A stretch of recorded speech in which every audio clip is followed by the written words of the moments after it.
Mipahigayon og caravan sa nagkadilain nga serbisyo ang kagamhanan sa lalawigan sa Sugbo, sa isla sa Camotes ug isla sa Bantayan, Bagulang. Ang maong mga serbisyo gilangkuban sa pag-apod-apod sa gipausbawan nga group accident insurance, vitamins ug food packs alang sa mga barangay volunteer workers ug mga opisyales.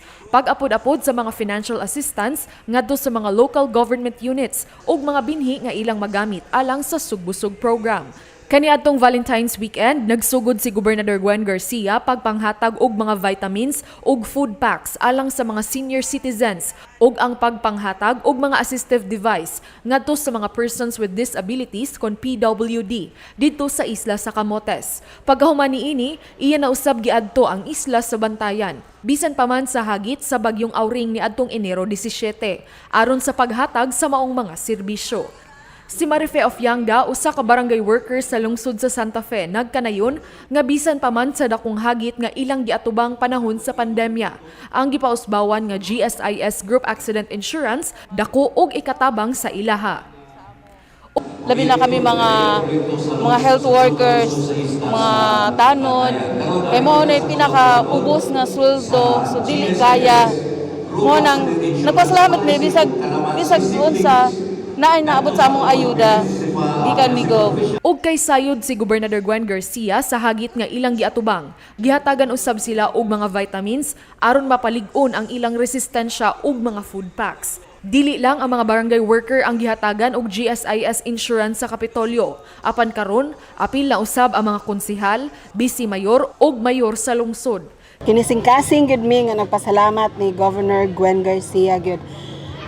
Super kay kanang first time sa history pa no, but I am on my 5th term na as SB member. Ika 15 years na ron nako next year. First time ni nga na-insurance ang mga konsehal. Samtang 11 milyones pesos ang gibubo ngadto sa tulo ka lungsod sa isla, nga mao ang lungsod sa Santa Fe, Bantayan ug Madridejos. Nakadawat og 4 milyones pesos ang Santa Fe.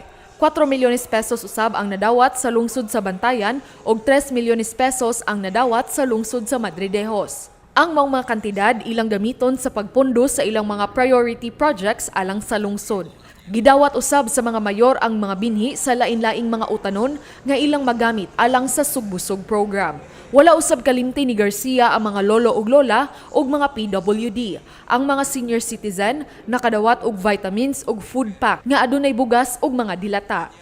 Gigamit usab dayon sa mga PWD ang ilang nadawat nga mga wheelchair, sungkod ug crutches. Si Juana Oplas, 58 anyos, emosyonal nga nagdawat sa iyang wheelchair.